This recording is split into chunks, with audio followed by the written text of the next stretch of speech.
Greetings, cinema and AI lovers. Welcome to the new episode of Art of Cinema and Intelligence. How are you? We want to inform you that this video may contain spoilers. Today we are doing a really deep dive into, well, just a colossal piece of work, isn't it? Often overlooked, I think. Oh, absolutely. We're talking about Rainer Werner Fassbinder's 1973 West German TV miniseries, World on a Wire, or Welt am Draht in German. And it's more than just an old TV show. It feels like something really important, especially now. It really is. You could almost call it a historical document. It captures this specific anxiety around computers, data, reality, decades before the internet took over everything. Yeah, it's like a blueprint almost for all the simulation theory stuff we talk about now. Totally. And the way it visualizes artificial intelligence, I mean, it predates films like The Matrix by, what, a full quarter century? Just 25 years, yeah. It's kind of mind-blowing when you think about it. If you're interested in how AI narratives develop, this one is just foundational. Absolutely essential viewers. Yeah. So our mission today, it's pretty specific. We're not just going to, run through the plot points. No, definitely. We really want to show why this sprawling 3.5-hour German TV thing, why it's still so vital. Vital for understanding modern debates about AI consciousness, how we see AI. And how cinema itself, the aesthetics of it, can explore these really deep philosophical ideas. Paranoia, even. Exactly. We're going to focus hard on the artificial intelligence perspective, how the film looks and feels, the cinematography, the design choices, how that helps explore this, frankly, terrifying idea of simulated life. Okay, so before we dive into the simulation itself, maybe we should set the scene a bit. Fassbinder himself is quite a figure. Right, the context is key. Right. Rainer Werner Fassbinder, the German wunderkind. That's the term, yeah, a phenomenon. Died tragically young, 1982, but in just 16 years. 16 years. He directed an astonishing 44 films. Features, shorts, TV stuff. It's almost unbelievable, that output. 44 projects. And World on a Wire really stands out in that huge body of work because, well, it's his only dive into hard science fiction. Which makes it fascinating, right? Yeah. Because he's mostly known for these intense social melodramas. Exactly. Films that really dissect post-war German society, often brutally. So for him to suddenly tackle, cybernetics, simulation theory, it shows you how those ideas were really bubbling up in the culture back in the early 70s. They must have felt urgent. Now, this project, it wasn't a movie theater release initially. No, it was made for TV. A 2-part miniseries for West German television, ARD. And the length is, well, it's daunting. Around 206, maybe 212 minutes. Over 3.5 hours. Which, that format actually allows the ideas to breathe. It demands a kind of slow burn engagement. You couldn't do that in a standard 90-minute film. Definitely not. And the source material is just as important for this whole lineage. Right, the novel. It's based on Simulacron 3 by Daniel F. Ganoué, an American writer, published way back in 1964. 64. Wow. Yeah. And that novel is pretty essential for sci-fi history buffs. It's got one of the earliest detailed literary descriptions of a fully simulated reality, with conscious simulated people inside. Long before Philip K. Dick became famous for similar stuff. Exactly. It's a real foundational text for the whole simulation genre. Okay, so we've got Fassbinder, this unique director, working from this groundbreaking novel. What about the team behind the camera? Ah, legendary talent there, too. The director of photography was Michael Ballhaus. Ballhaus, who went on to work with Scorsese, right? The very same. A world-renowned cinematographer later in his career. And interestingly, Ballhaus was also connected to another adaptation of the same novel. The 13th Floor, from 1999. That's the one. He was an executive producer on that. So his visual stamp is on this core story across decades. The look he created here with the production designer Kurt Raab, it's absolutely critical to the film's impact. Yeah, that whole 70s corporate aesthetic they created. Yeah. It's so specific. And the cast is interesting, too. Lots of Fassbinder regulars. Klaus Lovich stars as the main guy, Dr. Fred Stiller, the cybernetics engineer. Then you have Masha Rabin as the very mysterious Eva Vollmer. Always mysterious women in Fassbinder. True. And Karl-Heinz Voss-Giroux as Herbert Siskins, the corporate boss type. Using his familiar actors, it kind of grounds this high-tech story in something recognizably human, even if it's deeply fraught human tension, as usual with Fassbinder. Right, it sets up that central conflict, doesn't it? Even if the world around you is fake, the emotions, the betrayals, the paranoia, those feel real. Undeniably real. And that mix intense personal drama meets cold technological paranoia. That's what gives World on a Wire its lasting punch, I think. Okay, so let's get into the core concept, the simulacron itself. Because this technological premise, it drives everything else, doesn't it? The philosophy, the look. Absolutely. The setting is the IKZ. That stands for Institut für Kybernetik und Zukunftsforschung. Institute for Cybernetics and Futurology. Sounds very grand, very 70s. It does. And they've created the Simulacron. It's described as this massive supercomputer simulation. But what's really crucial right from the start is why they built it. Yeah, it's not for, like, exploring space or understanding the universe. No. It has a very specific, very corporate purpose. It's built for long-range economic and market planning. Right there, that frames the AI immediately. It's a tool for control, for profit. Exactly. The goal isn't creating life for its own sake. It's about stabilizing the market, making profit predictable. We'll definitely come back to that political critique later. It's powerful. So inside this market-predicting simulation, what's there? Over 9,000 identity units. That's what they call the simulated individuals. Identity units. Chilling term. Isn't it? Right. And these units, they possess full consciousness. They live complex lives, they fall in love, they get bored, they suffer. But they have absolutely no idea their entire existence is artificial, generated from data. They're just constructs. Yeah. Living inside a giant economic forecast. Pretty much. And the story kicks off when things start to get unstable. Really unstable. Yeah. The mystery plot, Professor Vollmer, the technical director of the project, he dies. Mysteriously. And then Gunther Laus, the Institute's security advisor, he vanishes. But it's not just that he disappears. No, this is the really creepy part. He's erased. Nobody else at the IKZ remembers him. It's like he never existed. Poof. Gone from memory, from records, everything. That absence, that gap in reality, is what pulls our protagonist in, Dr. Fred Stiller. He starts investigating. And as he digs, the instability, the glitches in the simulation start to kind of bleed into his own world, his perceived reality. He starts questioning everything, his memories, his relationships, his own sanity. It's that classic existential dread, but fueled by technology. The AI structure gets really complex here. Stiller figures the only way to find out what happened to Laus, or if Laus even existed, is to go into the simulation. Right, he has to jack in, basically. He goes into the simulacron to find and talk to a specific identity unit, nicknamed Einstein. And Einstein is the designated contact unit. Okay, what's a contact unit? It's a brilliant concept within the story's logic. Einstein is the only simulated being inside the simulacron who actually knows he's living in a simulation. Why? Why would they program that? The film suggests it's necessary for the program to function properly, maybe as a bridge to the programmers, a way for the real world to interact with the simulation, or maybe even a kind of diagnostic tool. Okay, so Stiller goes in, finds Einstein, the one guy who knows it's fake. And the conversation they have, that's the big pivot, the meta reveal. It blows the whole thing wide open. What does Einstein tell him? Einstein reveals that Stiller's world, the real world, the IKZ, the 70s offices, Stiller himself, that world is also just a simulation.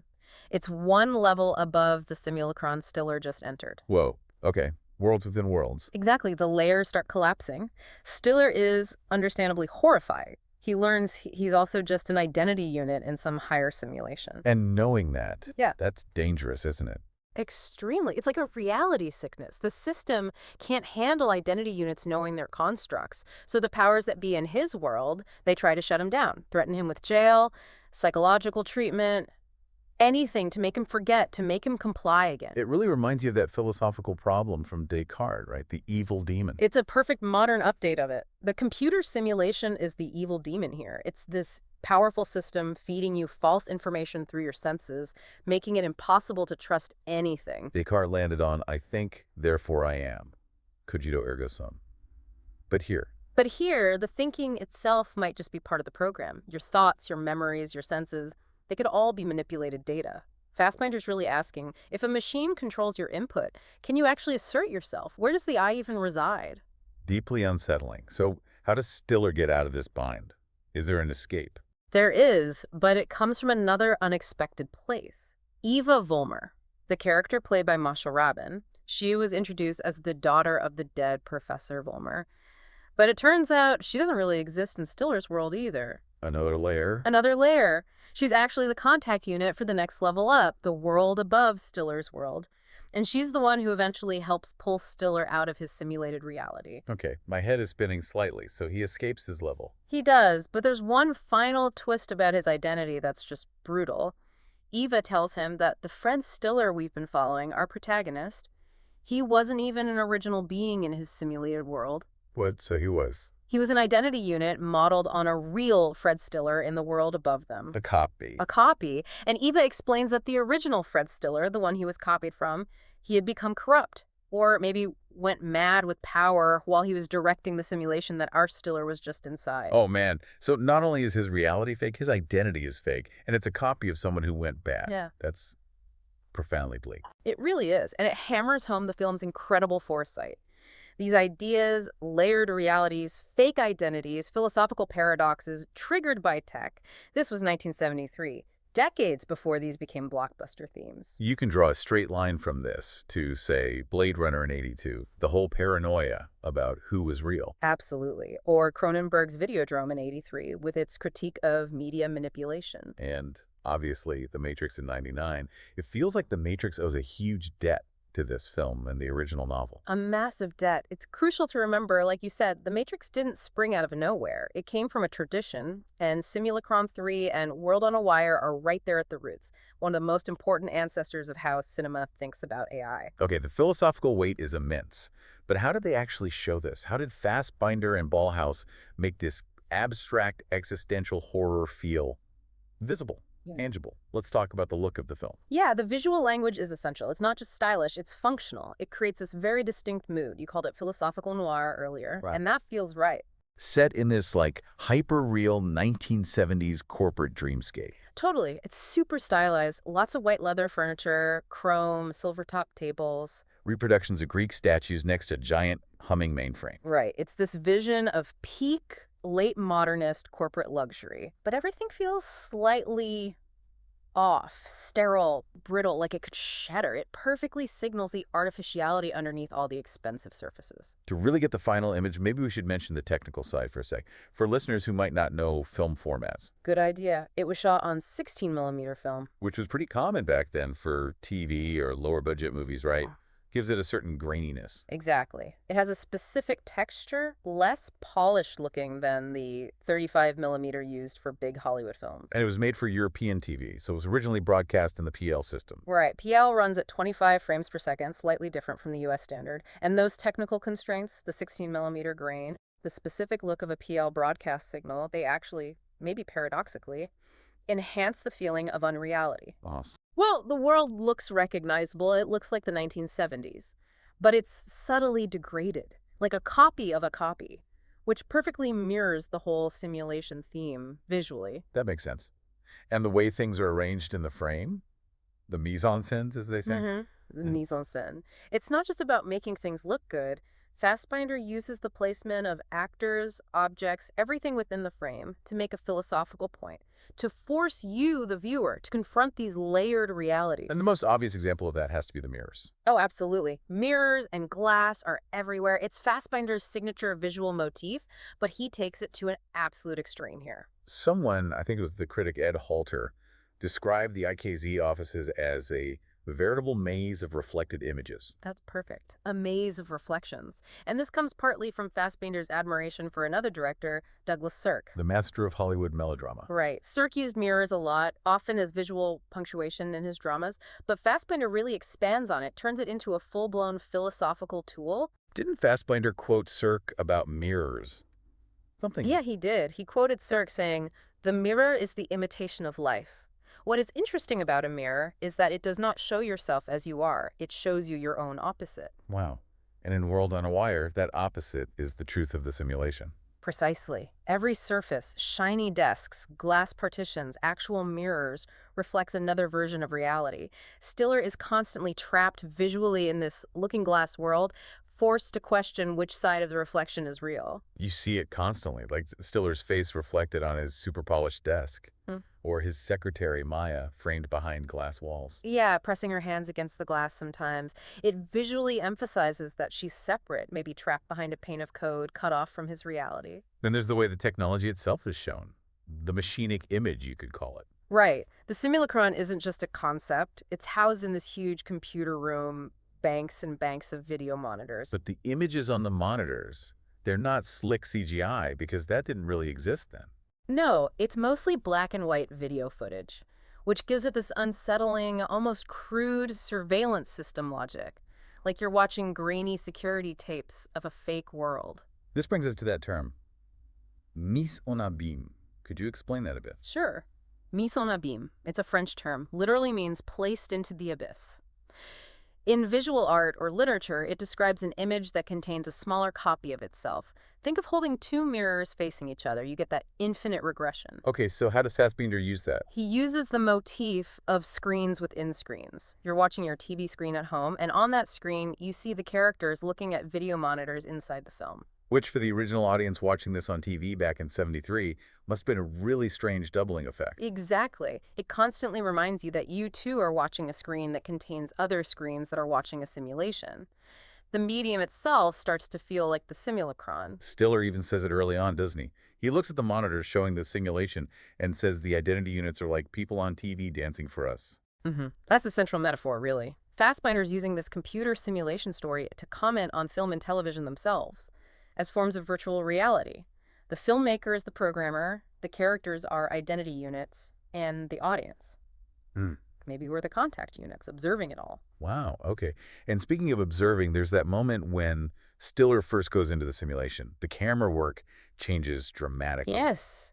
Fassbinder uses a technique you don't see very often, the first-person camera.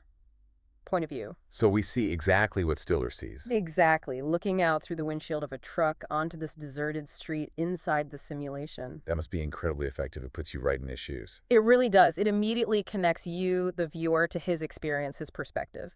It powerfully demonstrates that from the inside, the fake universe feels completely, utterly real. The horror isn't abstract anymore. It's visceral. You feel it. Okay, let's shift gears slightly. We've talked about the philosophy, the visuals, but the film also has this strong critique of power, right? It's not just about technology. It's about who controls it. Absolutely. The whole simulation project, remember, is justified by long-range economic planning. It's explicitly corporate, explicitly about profit and control. This connects to what some critics, like Patrick Marshall, have talked about. This anxiety in the '70s about a certain way of thinking, a positivist hermeneutic. Yeah, that's Marshall's term. Yeah. It sounds complex, but the basic idea is this cultural push to reduce everything messy and unpredictable about human life. Freedom, contingency, emotion. Right. Reduce all that down to stuff you can quantify, calculate, predict, turn it all into data. The IKZ Institute is like the physical embodiment of that whole mindset. And it's tied directly to the rise of neoliberalism, isn't it? Fassbinder seems incredibly prescient about how political and social power would increasingly become about market research, data harvesting. Totally. The simulation isn't aiming for truth or understanding. It's aiming for stability, control, and predictable profits. Marshall puts it nicely, contrasting the idea of a world with a population. Yeah, he argues the IKZ wants to transform a world which implies real freedom, community, unpredictability into a population. And a population, in this context, is just a mass of bodies you can quantify, manage, and extract value from. So the simulation is the ultimate tool for that, the ultimate neoliberal surveillance machine, reducing society to a data set to eliminate risk and guarantee market efficiency. It's a chilling critique, and it resonates so strongly today, doesn't it, with big data, predictive algorithms, targeted advertising. Definitely. And in that kind of data-driven world, what happens to identity? It becomes incredibly fragile. The film hammers this home. Identity is shown as totally contingent, easily manipulated. Stiller himself, as we discussed, is just a copy of a corrupted original. Remember that quote from Professor Vollmer early in the film?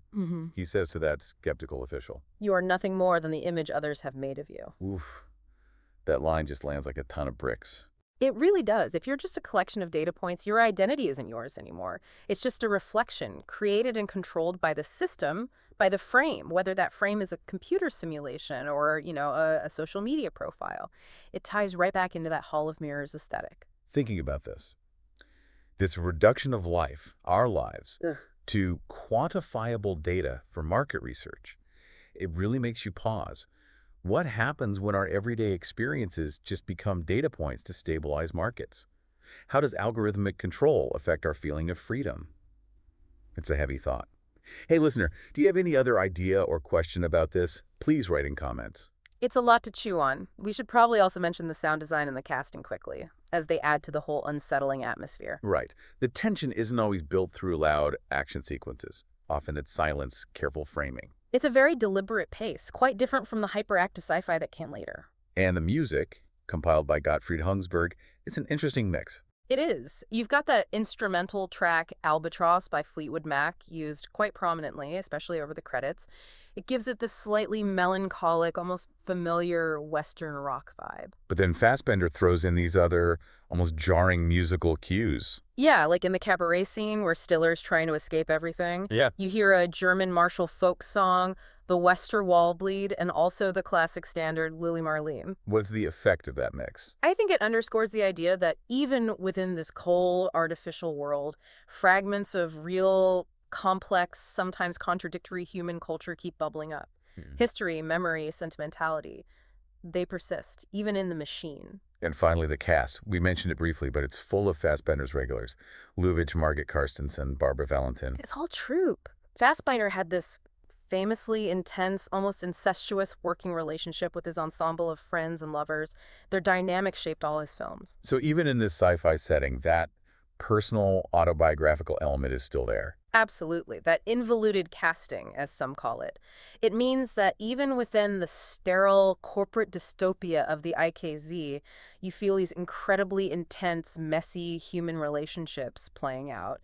It stops the film from just being a cold academic exercise in ideas. It feels lived in, emotionally charged. By the way, if you liked and interested so far, please don't forget to like, subscribe, and comment. It's really important for us to continue this series. Okay, so let's try to pull it all together. We've gone through the plot, the philosophy, the amazing visuals. What's the lasting legacy of World on a Wire and its cinematography of consciousness? I think Fassbinder uses the whole idea of the computer simulation as more than just a plot device.